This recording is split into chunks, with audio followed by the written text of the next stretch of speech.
매거진원 초대석 시간입니다. 대산종사님의 말씀을 받들며 원기 99년 설립된 원불교 세계봉공재단은 해외 봉공활동을 펼치고 있는 원불교 단체들을 지원하고 배분하는 역할을 수행하고 있습니다.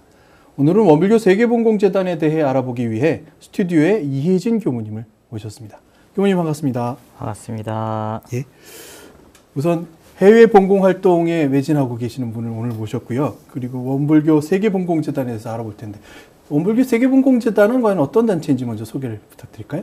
교화를 주 목표로 하는 것이 아니라 세계의 어려움을 호소하는 빈곤무지, 질병으로 어려움을 호소하는 이웃들에게 대종사님의 정신인 무아봉고, 그리고 그 뜻을 이어받은 정산종사님의 삼동윤리, 그리고 대산종사님께서 제위에 오르시면서 꾸준히 말씀을 하셨던 사대봉공의 정신을 실현하기 위해 탄생이 된 재단이라고 설명을 할 수 있을 것 같습니다.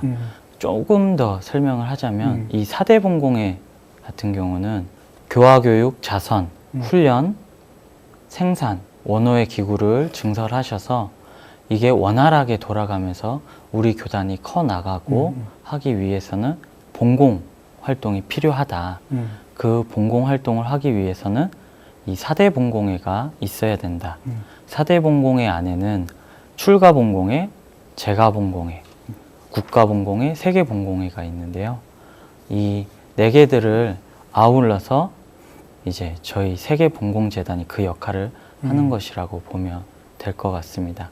근데 이 뜻을 역대 종보사님들이 계속 실현을 하시려고 하시다가 원기 95년에 경산 종보사님이 각 단회에서 말씀을 하시면서 세계 교단으로 커 나가기 위해서는 이 사대봉공회를 실현해야 된다. 대산종사님의 말씀을 실현해야 된다라는 말씀을 이어받아서 원기 99년에 행정안전부, 당시 안전행정부로부터 설립 허가를 받아서 활동을 해오고 있습니다.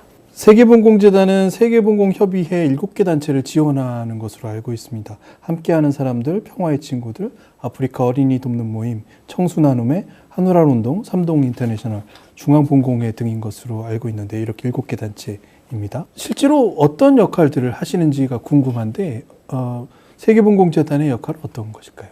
저희 세계봉공재단이 설립되기 직전에 이제 교단에서 논의되어져 왔던 방향이 교단 안에 있는 NGO 단체들을 하나로 묶는 작업을 어떻게 할 수 있을 것인가 논의하다가 이제 하나의 교당으로 치면 교구의 역할을 할 수 있는 세계봉공협의회를 만들게 되었습니다. 네네. 그래서 세계봉공재단에서는 그 세계봉공협의회에 사무 역할을 한다고 보시면 될 것 같고요.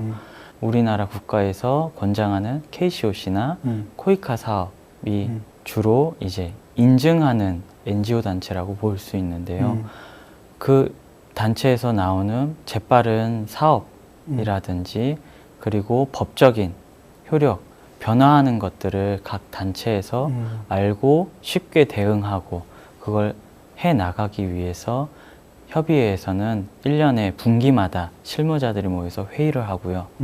그리고 연말에는 각 대표자들이 모여서 어떻게 나아갈지 사업도 정하고 그렇게 해 나가고 있습니다. 세계봉공협의회의 역할의 사무국의 역할을 하시는 것이 세계봉공재단이라는 말씀을 방금 해주셨고, 세계봉공협의회는 어떻게 보면 국가가 지원하는 사업들은 일정의 규모나 혹은 조건들이 맞아야 하는 것들이니까 그 조건과 규모를 맞추기 위해서 그 세계봉공 활동을 하고 있는 단체들에게 정보도 제공하고 또 어떻게 보면 행정적인 지원도 하는 이런 역할들로 생각이 되는군요. 한 가지만 더 여쭤보면 어떻게 보면 모금 활동을 하는 것은 상당히 뭔가 규제도 많고 모금 활동을 진행하기 위한 조건들도 까다롭지 않을까 생각이 듭니다. 아무래도 많은 분들의 정성을 잘 관리해야 하는 그런 역할이 있기 때문인 것 같은데요. 세계봉공재단은 실제로 이런 모금 활동을 할 수 있는 기관인 거죠? 국가에서 법인 설립을 했다고 해서 다 기부금을 모집을 할 수 있는 것이 아니라 그 국가에서 또 지정한 기부금 단체로서의 등록 절차가 있습니다. 그거를 충분히 완수하였고 그리고 또 그동안 사업했던 효력들이 있어서 그 사업들을 통해서 기부해 주신 교도님이나 일반인들에게도 그 기부금 영수증이라든지 일반 단체에서 할 수 있는 것들을 충분히 해내고 있는 단체입니다. 말씀하신 대로라면 세계봉공재단이 기부를 받기가 더 쉽고 관리하기도 쉽고 행정 처리가 복잡한 것들을 행정 처리를 하셔서 기금을 관리하고 아까 말씀하신 세계봉공협의회 7개 단체에 배분하고 지원하는 그런 역할들을 이해하면 딱 맞을 것 같은데요. 그렇습니다. 네, 우리 세계봉공재단이 활동을 하면서 어떤 일들이 벌어지고 있는지를 조금 자세하게 설명해 주실 수 있을까요? 저희가 설립한 이래로 네팔 지진 피해 돕기, 그리고 미얀마 홍수 피해 돕기, 그리고 저희가 원기 100주년 행사를 하면서 벌였던 이제 해원 상생 치유, 상생 천도제 관련된 35개 단체에 지원을 하기도 하였고요. 네. 그리고 작년 같은 경우에는 베트남 타이응엔의 원광대학교랑 MOU를 맺어서 의료 지원 서비스도 하였고요. 그리고 네팔 천민촌에 우물 관정 사업도 하였고요. 그리고 아프리카 까풍아 지역에도 우물 관정 사업. 그리고 네팔 룸비니의 삼동스쿨 별관 건축. 네. 그리고 라오스 렁비우의 학교 교실 건축 등 여러 사업을 한다는 곳에 있으면 그 사업 보고서를 받고 네. 이 사업비를 지원하는 활동을 꾸준히 해오고 있었습니다. 네. 로힝야의 난민 캠프에 심리사회 지원 프로젝트를 세계봉공재단이 주도적으로 시행하고 있다는 말씀 들었습니다. 어떤 사업인가요? 시리아 난민 사태 같은 경우는 뉴스에 많이 나왔었는데요. 작년부터 미얀마 로힝야족에 대한 뉴스가 간간히 나오게 됐었습니다. 이 난민들에 대해 잠깐 소개를 하자면 2016년 6월경에 그리고 2017년 8월경에 미얀마 군부에 로힝야족에 대한 대대적인 토벌 작전이 있음으로 해서 학살과 살해 그리고 방화, 강간, 약탈의 상황이 즉 다시 표현하자면 인종청소가 네. 벌어짐으로 해서 그 로힝야족이 방글라데시 국경 지역으로 피난을 가는 상황이 되면서 이 80만 명에 대한 로힝야족 사태가 벌어지게 되었는데요. 식수에 대한 문제라든지 가족에 대한 불안, 스트레스, 그리고 식량, 그리고 위생 여러 가지 문제가 발생하게 되었습니다. 그래서 유엔에서는 각 국가라든지 NGO 단체에 이 소식을 알리게 되었고 여러 NGO에서는 발빠르게 그런 식수나 그런 생활 안전 문제를 해결하기 위해 도움을 주고 있었습니다. 근데 저희 같은 경우에는 로힝야족에게 정말 지금 필요한 게 무엇일까라고 보니까 여성과 아이들의 비중이 80만 명 중에 60%를 차지한다고 해요. 그래서 이 여성과 아이들에게 심리 지원을 하자. NGO 단체에서 심리치유 사업을 한다고 하니 저희가 그 사업비를 지원하기로 했었습니다. 2016년에 안중근 의사 기념사업회 또 대한민국 순구소년회 등의 어떻게 보면 사업비를 지원하신 것으로 알고 있어요. 해외에 해당하는 사업은 아니지만 뭔가 의미 있는 사업으로 생각이 드는데 어떻습니까? 이름이 세계봉공재단이라 잘못 착각하면은 해외에만 지원을 하는 사업이 아니냐라는 생각을 할 수 있는데요. 저희는 정관상에도 국내외 소외계층이나 그러니까 쉽게 말하면 빈곤무지, 질병에 해당되는 활동을 하고 있기 때문에 2016년 같은 경우에는 해원 상생 치유 프로젝트 일환으로 여러 단체에서 그런 도움의 손길을 필요하기에 이렇게 사업비를 지원하게 되었습니다. 100주년 기념 때 저희가 회원 상생 치유의 프로젝트를 많이 지원하고 또 기도비를 모아서 이렇게 지원했던 생각이 듭니다. 세계봉공재단이 실시하고 있는 캠페인이 아주 독특한 이름을 갖고 있습니다. 이런데이 캠페인이라고 이름이 붙여져 있는데요. 어떤 내용이고 어떤 일을 하는 캠페인인지 말씀해 주실까요? 매월 10일에 한 끼를 굶고 기도하는 것을 원칙으로 하고 있습니다. 이 하루 한 끼 비움으로 식사를 못하는 어린이들에게 식사비를 채워주자라는 형식인데요. 이 일원을 다시 생각해 보면 저희가 일원은 저희의 진리의 네. 표현이기도 하잖아요. 어찌 보면 이 원불교의 대세계주의를 그리고 봉공의 의미를 표현하기 위해서 일원이라는 표현을 썼고 그리고 또 억구적으로 일공, 네. 일원이라는 그래서 일원데이라는 음. 캠페인을 그 10일에 붙이게 되었습니다. 그래서 저희 실무진도 한번 여러 고민을 해봤어요.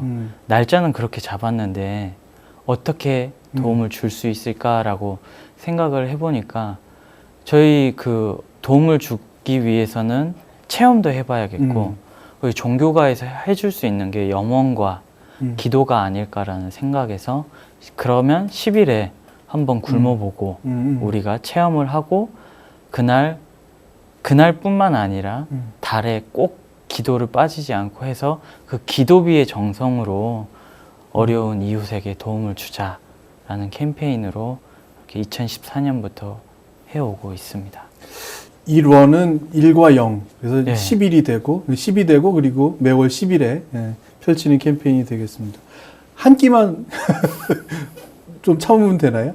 한 끼 참아도 되고요. 네. 그리고 매일 한 끼씩 굶으셔서 그 돈을 모아서 주셔도 되고 그러면 될 것 같습니다. 아, 배고픔을 아는 사람들에게 뭔가 전달하기 위해서 내 스스로가 배고픔을 견디면서 그 어떤 정성을 모아보자라는 의미도 있는 것 같고요. 그리고 방금 말씀하신 우리가 일원의 세상을 만들기 위해서 기도하는 정성으로 해보자는 말씀으로 생각도 됩니다. 굉장히 재미있는데 혹시 어떻게 참여하면 되나요? 저희 재단의 전화번호를 일단 소개를 해드리겠습니다. 네. 지역번호 02-3280-3844로 전화를 주시면 저희가 더 세계 사업을 하는데 안내를 해드리도록 하겠습니다. 전화가 오게 되면은 저희가 이제 그 연락 온 곳으로부터 주소를 받게 되고요. 거기에 필요한 이제 어떻게 기도를 하게 되고 그런 상세한 안내문이 우편으로 보내게 됩니다. 네, 네. 그러면 함께 그 안에 기도문이랑 식순도 있고요. 네, 네. 그리고 어떻게 도움을 주는지에 대한 방식까지 나와 있으니까요. 안내를 받으시고 함께 어려운 이웃들을 위해 함께 해주시면 감사하겠습니다. 혼자도 할 수 있고 여러 명이 모여서 같이 기도하면서 그 시간을 함께 보내면서 또 조금 더 많은 정성을 모을 수도 있겠다는 생각도 듭니다. 좋은 일을 하기 위한 것은 여러 가지가 있을 겁니다. 사람들이 시간을 내서 동참해주고 자원봉사를 하거나 봉사활동에 직접 참여하는 방법도 있겠지만 또 하나 그 필요한 물품들을 제공하기 위해서는 물품을 또 기부하거나 혹은 필요한 재원을 조달하는 부분들도 아주 중요한 일이라고 생각됩니다. 그 가운데서 물품과 재원 혹은 이런 인력들을 정말로 잘 배분해 주시는 그 역할을 하실 거라고 생각이 드는데요. 아마 우리 교도님들과 시청자 여러분들께 전하고 싶은 말씀도 계실 것 같아요. 카메라를 보시고 전하실 수 있는 시간 드리겠습니다. 제가 출가할 때 세웠던 서원이 남을 위하는 삶을 살자라는 서원을 세우고 출가를 하게 되었습니다. 근데 이 세계봉공재단에 와서 세계 사업을 하다 보니까 참 절로 마음을 챙기게 되고 절로 교리도 공부해야 되고 내가 그 교리를 실천해야겠구나 라는 다짐을 하게 되는데요. 그 말씀 잊지 않고 살기 위해서는 좀 더 이 세계봉공재단을 키우는데 노력을 하겠습니다. 시청하시는 그리고 교도님들 그리고 시청자분들께서는 좀 더 세계봉공재단에 관심을 가져주시고 이제 정성을 모아주신다면 세계에서 어려워하는 빈곤무지 질병으로 어려워하는 이웃들에게 조금이나마 도움을 줄 수 있는 세계봉공재단이 되도록 좀 더 나아가겠습니다. 감사합니다. 봉공활동을 하는 것은 어떻게 보면 남을 위한 활동이 아니라 나 자신을 위한 활동을, 내 마음을 더 공부하는 활동이라는 생각도 더 많이 들고요. 내가 복을 짓는 가장 좋은 방법이 이 봉공활동에 참여하는 것이 아닐까라는 생각도 됩니다. 이 세계봉공재단이 우리 원불교 봉공활동의 중심에서 조금 더 내실 있고 또 네트워크를 강화해서 서로 소통하면서 좀 더 강건해질 수 있는 그런 시기로 나아갈 거라고 생각이 듭니다. 아마 많은 분들이 동참하시는 생각을 오늘 굳게 가지시지 않을까 생각 들고요. 오늘 말씀 감사드립니다. 감사합니다.